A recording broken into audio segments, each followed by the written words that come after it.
So hello, welcome back. We're again here with Matthew Palardy, the seminarian assigned to our communities for the summer. And I asked if there were any questions in particular that you had for him. Many of you did write in with questions about where he was from, how old he was, where he grew up, things like that, which he answered much of that in our first video. But there's still a lot of other questions that you had, so I'm going to pose those to him now. So Deacon Andy Zaccaro asks, what made you decide you wanted to enter priestly formation? Well, as I indicated in the prior video, lately it was a result of my service at the altar within the extraordinary form of Mass.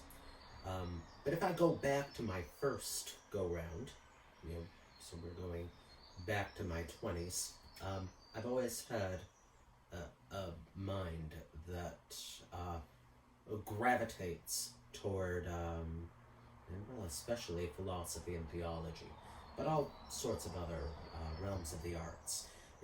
Not so much the sciences. I'll leave STEM for other people. And I actually have been able to factor every polynomial expression I have encountered in real life. So I know some of my colleagues at work would kick me for saying that. But so what I do in the classroom is decidedly on the writing and humanities. But in my 20s, that's when I started more deeply reading theology.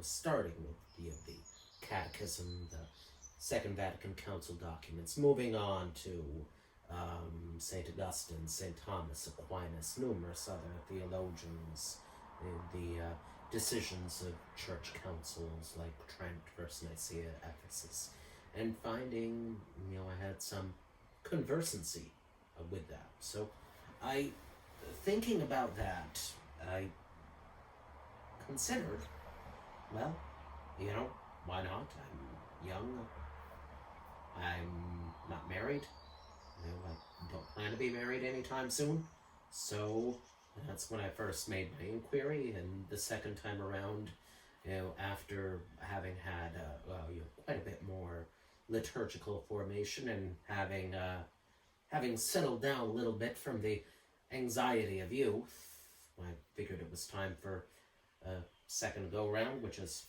not uncommon nowadays, as I'm actually in formation with many more men closer to my age than fresh out of undergrad.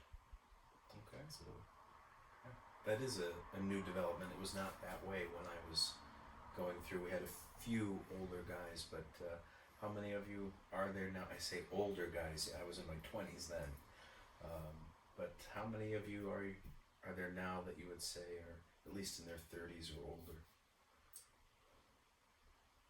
At the St. Isaac Jogues House of Formation, the pre-theologate there are, I think, 5 fellows who would be at least 35. We do have some rather young men that we send down to Douglastown for college seminary, and we also have some men of a pretty broad diversity of ages. So we're at major seminary right now, but within the set with which I've interacted the most, almost all of the actually I think all except one of the men involved who are from the United States are over the age of 35. Very interesting. Okay. Joanne Dunphy asks, again, how old are you? So in case anybody didn't catch that from the first video, how old are you? Yeah, you have to ask that, huh? I'm 40. And what age were you when you really started thinking, maybe priesthood is something I want to do? 23. 23. sort of abandoned around 29, picked up again at 39. Okay. Sharon Quinn asks, do you have a talent to share? Well, I have plenty of them. Does anybody want to be tutored in English literature? That may happen. A lot of families have been homeschooling this summer. That is true. Well, that is definitely something that I could feasibly work with, as I have plenty of time with students, particularly high school age and that curriculum. At that age, I feasibly could even do math, but let's keep it to the humanities. Don't want to help anybody integrate or find derivatives or anything like that. Yeah, that's a little beyond my pay grade.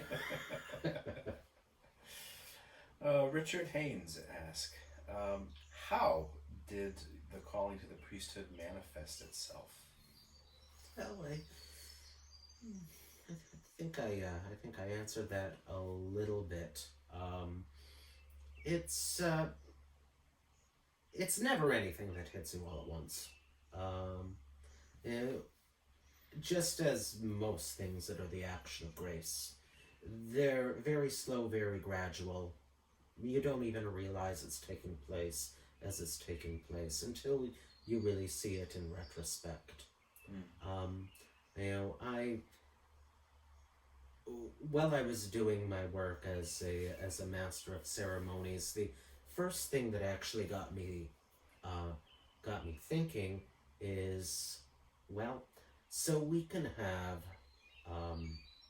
more frequent solemn masses.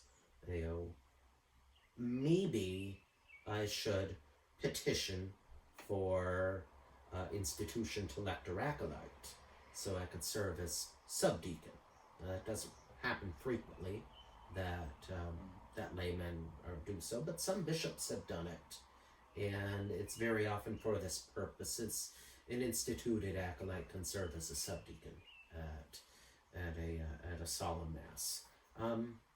Well, I was discouraged from that, because it didn't seem very feasible, but I started thinking a little more about the structure of holy orders, and that's when it sort of hit me back of the mind one day. You know what? I'm still able to go after priestly formation. Well, why not? It's almost as though there were plenty of balance of evidence or plenty of reasons for, nothing against. Very interesting. Very interesting. Richard Haynes also asks, how is your journey going so far, since you've been a seminarian, we'll say? No complaints. No complaints in the least. You do come to understand a little bit about yourself as things go on. The first semester last fall, I actually attempted to live at the St. Isaac Jogue House of Formation in downtown Albany, while at the same time keeping my job in Pittsfield. And I found that a little too difficult to work out. So for the spring semester, and with the COVID crisis that hit, it was sort of beneficial that I spent more time out in the Berkshires rather than living there, to the point that after everything closed down, I was living there full time. It gave me a lot of sense of how it is that I can't keep my schedule too full. That very often I have to learn to say no. One can't and shouldn't overwork themselves. I know overwork can be the bane of the priesthood. Please don't overwork your priests. Yes, that's right. Yes, seriously, I mean it, folks.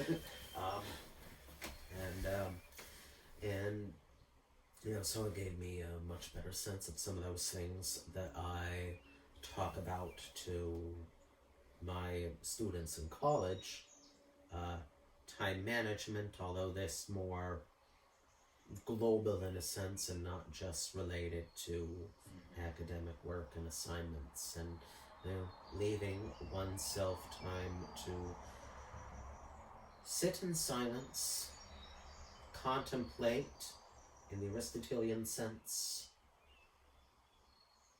listen. Very good. Ronald Beagle wrote in with several questions. Have the Berkshires been your home for your whole life? Yes.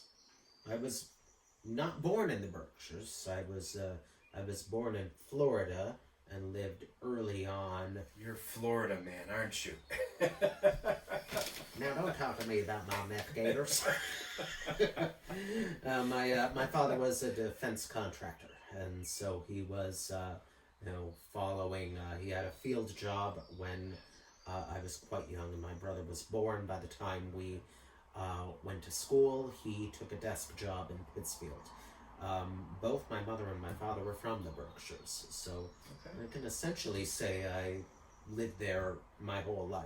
To a family that's from that, I was born when they were somewhere else doing something else for career's sake. Okay, all right. What is it like living there? In the Berkshires? In the Berkshires. Not much different than it is here. It's quiet. I like that. It is there are more substantial communities out there. And the city of Pittsfield has 40,000 plus people in it. And you have your large towns, generally in the Housatonic River Valley, of 5,000 to 6,000 population. I live in the town of Richmond, which is about 1,600 people, no commercial zone. It is actually if you take the Berkshire Spur of the thruway going into Massachusetts, right after you cross into Massachusetts, you're in West Stockbridge. Richmond is about a mile north of that.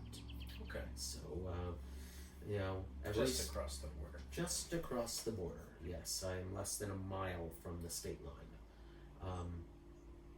Now it's a touristic area. Norman Rockwell's Stockbridge is very famous. Okay. Everybody goes there and wants to get their Rockwell photograph and that sort of thing. In July and August, the traffic is very snarled. Likewise with everyone going to the Tanglewood Music Festival, where the Boston Symphony Orchestra plays in the summer. So you have to play out where the traffic is going to be in the summertime and plan an alternate route. And there are plenty of them. Sounds like a very Hampton place. Just during July and August. Okay. Was there something that sparked your interest in theological study? Something that sparked my interest. I mean, beyond what I've already mentioned, there was no real triggering event. Just sort of you got into it and felt there was an affinity there. Basically, yes. Okay. All right. How has the pandemic affected you? And is there something you think we can all learn from this experience to help us renew and strengthen our faith? Well, I don't know anyone who has been ill. I mean, that's a good thing. I was able to continue my work remotely after the campus was closed at the pandemic. All the courses at St. Bernard's have been done remotely, which is good. It's actually allowed people from a broader geographical area to join in. At Berkshire Community College. I deal with some international students, and my first remote meeting was with a young man in Thailand. So, we've been able to expand how far we're able to reach. The job I held is safe. That is a good thing. But if there is, I think if there's something we can learn that can help our spiritual life here, is that we cannot live in fear. And a lot of fear and panic has been promoted, especially by the media, which I strongly advise just turning off, because I don't think it's helped anyone's mental health, and I don't think it really informs people very well either. And we have to understand that even though we live in a very affluent society, and we often thought things like pandemics were very much behind us, well, what do you know?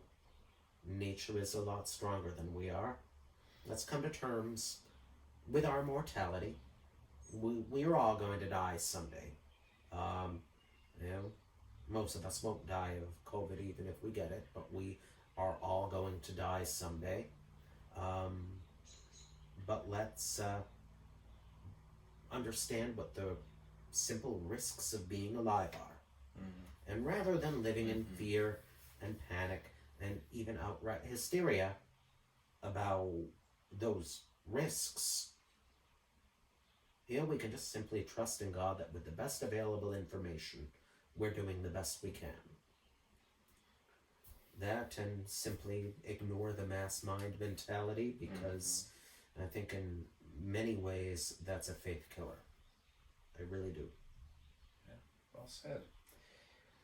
He also asks, what can we parishioners do to make your time with us most meaningful?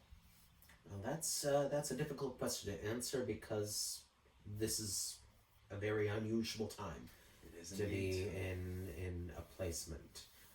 And I haven't met very many of you, except very briefly standing on the platform at Immaculate Conception during the drive-through service. But I'm glad you stopped to. I'm glad you stopped to talk.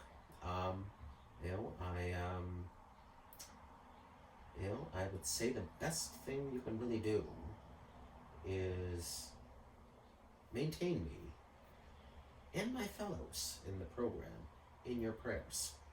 That's, I honestly think, the primary thing that we can do. So we have more priests coming into the diocese to serve the many parishes we have, as well as they can, and not have to suffer from overwork or exhaustion or burnout. So that's, if you want to maintain your parish and your church life at a good standard, where you have good access to the sacraments, to spiritual direction and counseling, to instruction for your young people, this frankly has to be a priority issue. And after you finish this summer with us here, what comes next in the formation process? Well, what will come next is I go back to the Berkshires and get ready to start another semester. Both teaching and learning. Formation programs start up usually early in September at the St. Isaac Joke House of Formation, and I will be submitting an application to formally become a seminarian for the Diocese of Albany when this pre-theologate concludes. I was planning on doing that this spring, but getting all the paperwork I needed and going to see all the people. The pandemic provided quite a hiccup in that. Yep. So that's that's what I'm doing and where I'm going.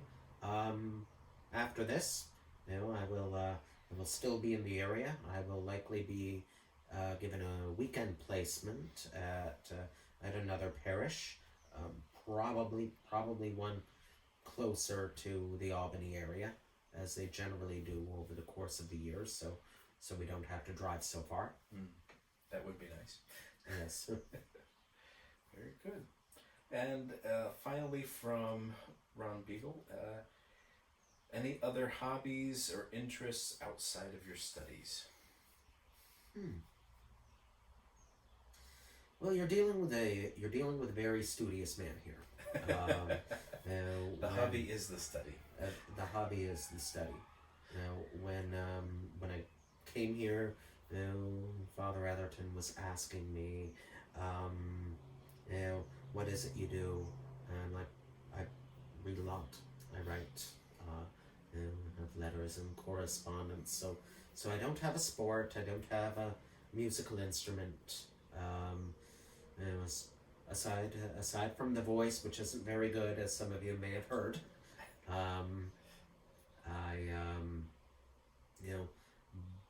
but shall we say I'm a voracious reader, and I have, as my educational career shows, a very broad interest in a number of matters, and I'm always buried in something or another. So that keeps me very intrigued, even though I have been very solitary here, and I'm solitary in my usual life in the Berkshires. I'm almost never bored. The only thing that really bores me is busy work. There you go. Patricia Reinecke asks, and you've mentioned your brother. Do you have any other siblings other than your brother? No, I just have a younger brother. Younger brother? Yeah, that answers her second question, which was, where in the birth order are you? And how do your parents feel about your vocation? Neither way, I guess. Okay. They're somewhat ambivalent. No, they're enjoying their retirement. Let's put it this way. I'd say it's probably very common. Mm-hmm. Very common. We're parents of seminarians. Did you attend Mass regularly as a child? Yes. Up until 15, 16 or so. I wasn't confirmed until I was 24. Okay. I made the decision thereafter. Let's simply say that the church life of my childhood didn't really impress on me very strongly. Okay. All right. Follow-up question perhaps that she does also ask, what was your experience of priests as a young boy? Did you find them warm or disgruntled, or what was that experience like? Pleasant enough fellows, I should say.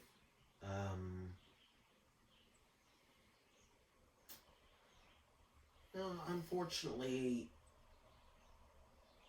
in the conversations I had with them about a number of things, they weren't able to answer my deeper questions. So pleasant enough, but sort of a little, if I started getting a little intellectual or God forbid existential, because when you're an angsty teenager, you're gonna start having those existential questions and so forth. Well, they couldn't really give much in the way of satisfactory answers. Okay. She also asks, what might the church do to encourage more men to enter the priesthood? That's a very good question. Thank you for asking.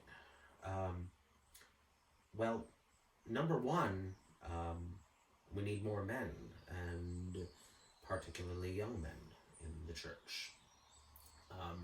Now this the problem of a sort of sex imbalance in religious congregations is something that goes back a long time, and I don't think that we're going to resolve this in any sense overnight, but we need youth who have the virtue and courage to answer the call.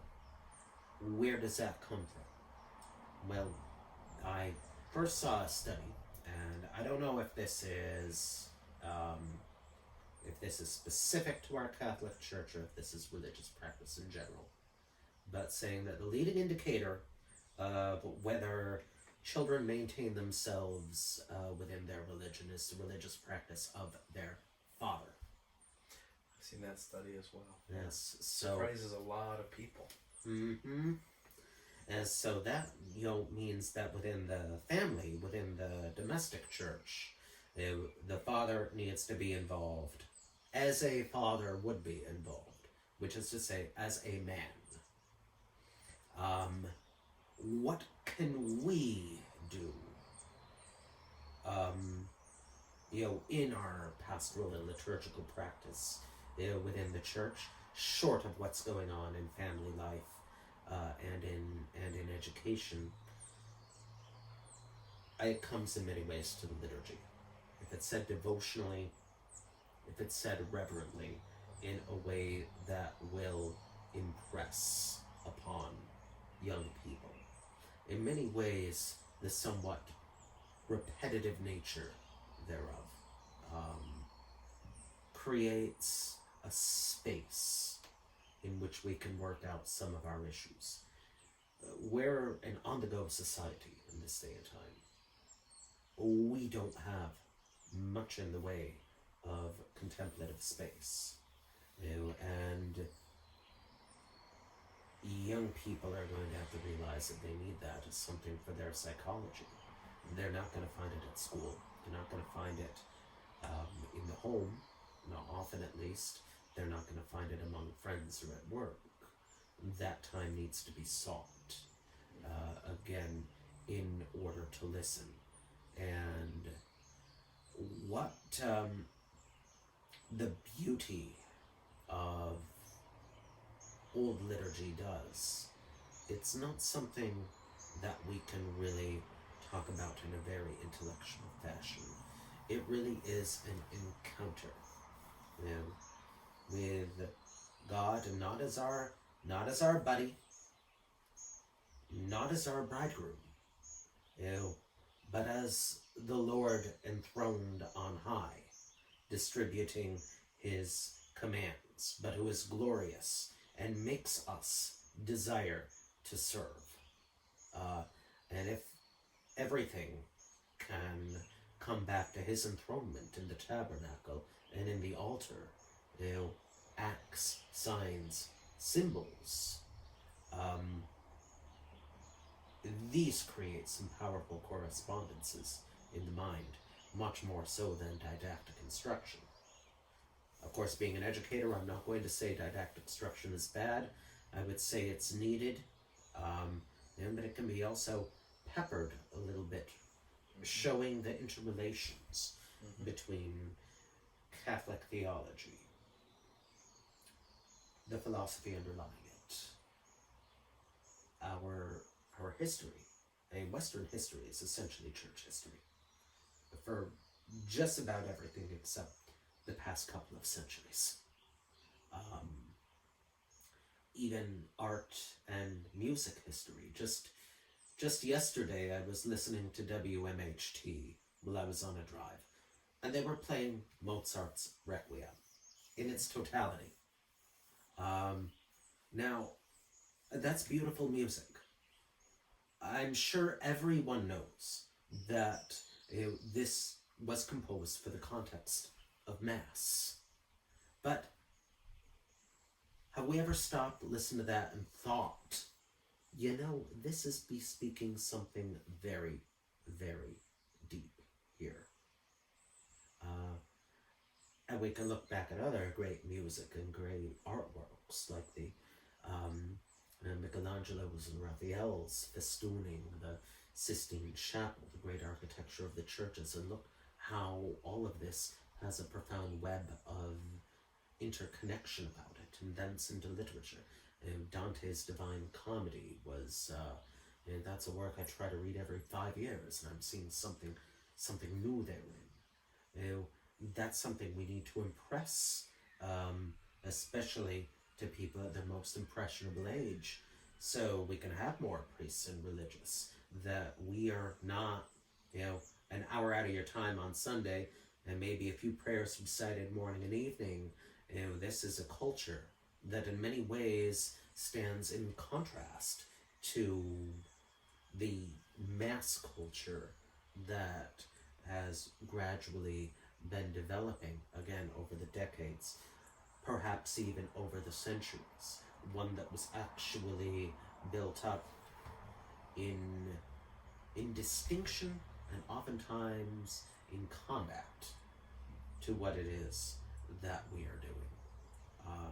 So we need to recover, I hate to use this cliched term, but our way of being church, not from the newfangled and faddish ideas of the present day, but from what is tried, tested, and reliable, going back to the time of the apostles.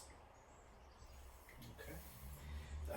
Finally, from Patricia Reinecke, do you believe there is a demonic presence in the church today? Now that is actually the perfect question to follow what I was just talking about. I'm going to preface this with something that I believe very frankly, and it's a very charitable idea to have in mind. They often call this Hanlon's razor, that we should never attribute to malice what we can more easily attribute to stupidity. That said, we can look at certain figures who over the past few years have had a very precipitous fall from grace within the church leadership, and how it is that they could have become so influential, sometimes simply can't be attributable to sheer ignorance on the part of those who were praising them and giving them their offices and so forth. Pope Paul VI very famously said at some point in his pontificate that the smoke of Satan had entered the church. I don't want to go into lurid Malachi Martin style conspiracy theories here, and I don't want to attribute to the demonic something that is simply our own stupidity. But let's be wise and pray for our church, particularly to St. Michael the Archangel. And whatever you do, don't give the devil a foothold. Always good advice. Yes. And finally, some rapid-fire questions from Virginia Anderson to wrap this up. Who is your favorite saint? Augustine. St. Augustine. Of Hippo or Canterbury? Of Hippo. Of Hippo, okay. Who do you think influenced you the most in making the decision to enter priestly formation? What person? The Holy Spirit. The Holy Spirit. All right, very good. And have you met Father Gately, who works there in the Berkshires, and have you read any of his books? I actually have met him, as well as a number of the other priests at the at Eden Hill in Stockbridge. I often go to my confessions when I'm out there. They seem a good bunch of guys. I did read 30 Days to Morning Glory just last fall. That was part of a diocesan consecration program in which we were involved. Father Gately seemed a warm and pleasant fellow. I would concur. I've met him Yes. before too. He's very warm. And then last, will you be staying with the Albany Diocese when you complete your studies? Yes, I will. Yes. The way it works is, you're sponsored by a diocese or order or something like that, and generally you stay with it, unless you go and do something like become a military chaplain or decide that you want to take monastic vows at some point, but the bishop has to dispense you in order to do that. So it's not like we move around the country very readily or something like that. That's right. Okay. Well, that was the last question. So thank you for answering everyone's questions. Thank you to all of you who wrote in with questions. And hopefully we will have opportunities as we go through the summer for you to interact with Matthew at least somewhat more, even if it's remotely through Zoom or something like that. But this at least gives you an introduction and a taste into what he's like, where he's from, and where he's hoping to go. So thank you for answering everyone's questions. You're quite And welcome. please do keep Matthew and all of our seminarians in prayer. God bless everybody. I look forward to meeting you soon.